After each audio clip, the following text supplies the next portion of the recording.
La dirección en una película lo es casi todo.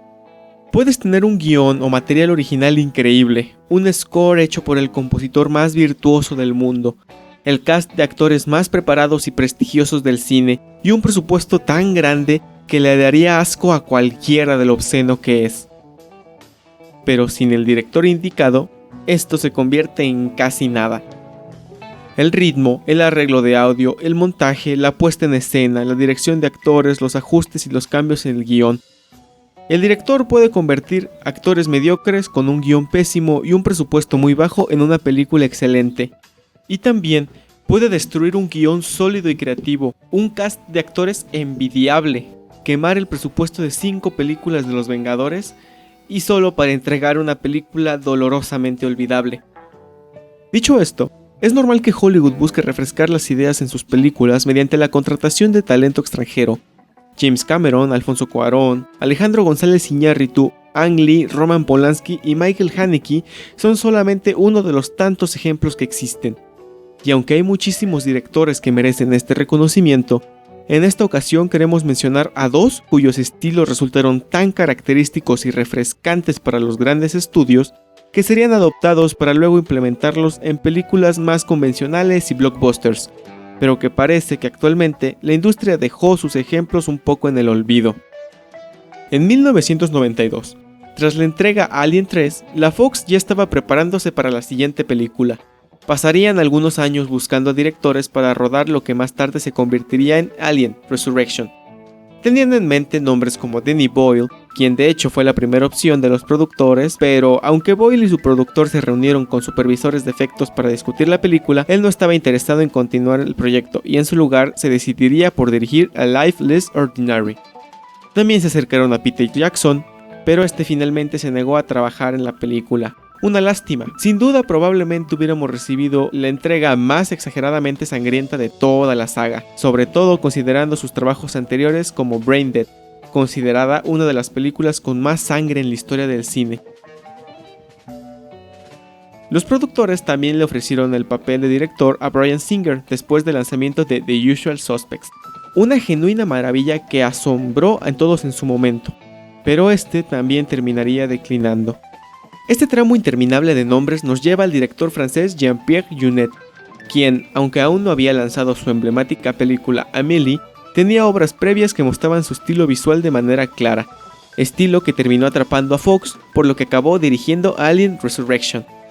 Necesitó de un intérprete ya que no hablaba mucho inglés cuando comenzó la filmación. Contrató al supervisor de efectos especiales francés Pitoff y al director de fotografía Darius Khondji, con quienes ya había trabajado en La Ciudad de los Niños Perdidos, por lo que no solo estaba aportando su estilo a la cinta, sino el de otros compatriotas en sus respectivas áreas, y esto es fácil de ver durante el visionado. Las tomas, los planos y los encuadres que usó son posiblemente de lo mejor de la película. Contribuyen de manera exquisita a la acción y dan un enfoque que la saga no había tenido antes, ni con directores de la talla de Ridley Scott o David Fincher, lo cual no es decir poco. Primeros planos bastante fluidos en momentos de acción, violencia explícita con un gusto particular por la sangre, al mezclar el rojo con el tono verde de la fotografía. Prácticamente estaba deleitándose mientras presumía de usar tomas y ángulos poco habituales en el cine mainstream estadounidense. En una película, durante las escenas de acción, el hacer uso de primeros planos es algo que suena contraproducente, debido a que son los planos generales los que te dejan ver todo lo que está ocurriendo, por lo que es usado más que nada para ocultar la falta de presupuesto de estas secuencias. Pero Jeunet supo hacer uso muy sutil del primer plano, agilizaría la acción, le otorgaría a la cinta la identidad visual en la fotografía que ostenta, en la puesta en escena que conseguiría una ambientación gótica y profana visualmente atrapante. Tenía planeado incluso usar imágenes con contenido psicosexual en el diseño de los nuevos xenomorfos, pero el estudio lamentablemente lo convenció de dejar ese enfoque. Es posible que no sea la película favorita de varios fans de la saga, pero es innegable el talento que Jeunet le otorgó a esta entrega. El segundo ejemplo en cuestión es Franco Zeffirelli. Como autor clásico del cine italiano, dirigió películas como Romeo y Julieta de 1968, que por alguna razón desembocará en un estilo centrado en el erotismo, que se nota en sus futuros trabajos, como veríamos en su aproximación al cine de romance Endless Love. Endless Love pretendía ser una adaptación de la novela homónima de Scott Spencer, que cuenta la historia de David y Jade, una pareja adolescente que sufre los problemas típicos del amor, salvo el hecho de que David se encuentra internado en un hospital mental por intentar quemar la casa de su novia.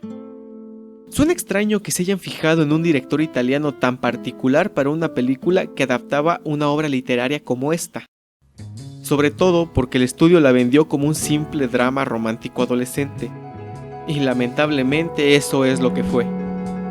De esta película se puede decir mucho, pero en su momento fue bastante criticada, principalmente por el extrañísimo corte final y por el estilo tan raro que presentaba para las películas de romance adolescente.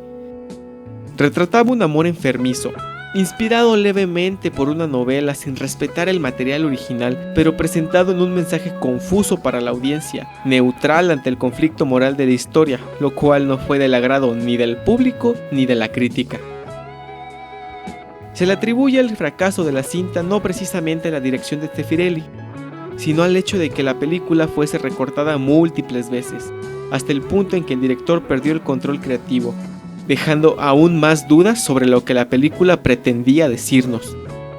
Otro factor aún más determinante fue la escritura del guión, o el llamado screenplay, que corrió a cargo de Judith Roscoe. Se enfrentaba al reto de adaptar una novela increíblemente compleja, por lo que prefirió simplificar todo y retratar una historia psicológica en una especie de drama romántico. Con este hecho, parecía coherente que el encargado de dirigir la cinta fuera el mismo que había logrado hacer una película de Romeo y Julieta tan buena que logró éxito internacional, elogiada y nominada a múltiples premios por su gran nivel de calidad artístico. El error de Zeffirelli fue aferrarse tanto al guión, como lo hizo David Fincher en Seven, como pequeño paréntesis para extender la idea y como acervo cultural. Al momento de iniciar la filmación, el guión que le fue mandado a David Fincher para aquel clásico policíaco con Brad Pitt y Morgan Freeman fue aquel que el estudio descartó y esperaba cambiar. El que era el borrador final mostraba un desenlace completamente diferente al que conocemos, pero Fincher se aferró tanto a lo que ya había recibido que defendió a capa y espada el final que ya conocemos. En fin, lo mismo sucedió entre Zeffirelli y el guión de Roscoe, el cual era un completo desastre. El simplificar la novela fue un error, ya que la historia pasó de ser sobre un joven lunático internado en un hospital mental, que narra la historia de cómo llegó ahí, a ser un romance, que acaba en tragedia, tal y como Romeo y Julieta. Zeffirelli se especializaba en adaptar obras clásicas de Shakespeare. El resultado de combinar todos estos factores fue una película con un enfoque psicológico bastante marcado, con un estilo teatral clásico y solemne y, por supuesto, tomas arriesgadas propias de un director extranjero, pero deficiente en los demás aspectos. Pareció como si estuviera intentando recrear el mismo éxito que tuvo con Romeo y Julieta hacía más de una década, pero no lo logró. ¿Por qué? Porque aunque el material original era bueno, el guión no lo era. No ayudó que Zeffirelli tomara decisiones como contratar a un actor completamente desconocido para el papel protagónico, pese a que le insistieron en contratar a un actor medianamente conocido y con mayor capacidad actoral. De cualquier forma, ni todos estos problemas pudieron evitar que Zeffirelli nos deleite con un estilo visual único e incluso le pidiera al ganador del Oscar, Jonathan Tonick, hacer una banda sonora memorable de estilo italiano clásico. Espectacular desde el primer minuto de la película. Y así es, si hay algo salvable de esta producción es el notable contraste de estilos entre el cine americano y el cine italiano, que sale a relucir al conservar el estilo cinematográfico del director.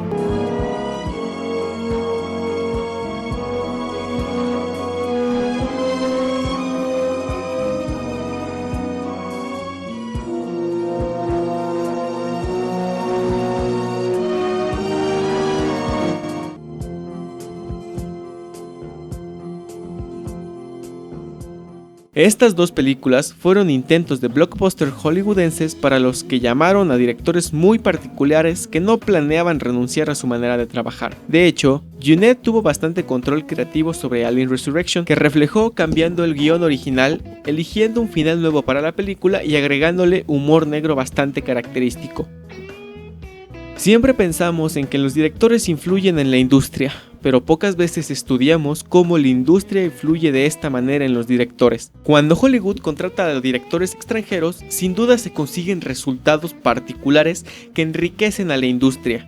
Sin embargo, también es triste que en la mayoría de las ocasiones optan por renunciar a su particular sello característico para poder tener mejor éxito comercial en el mercado estadounidense.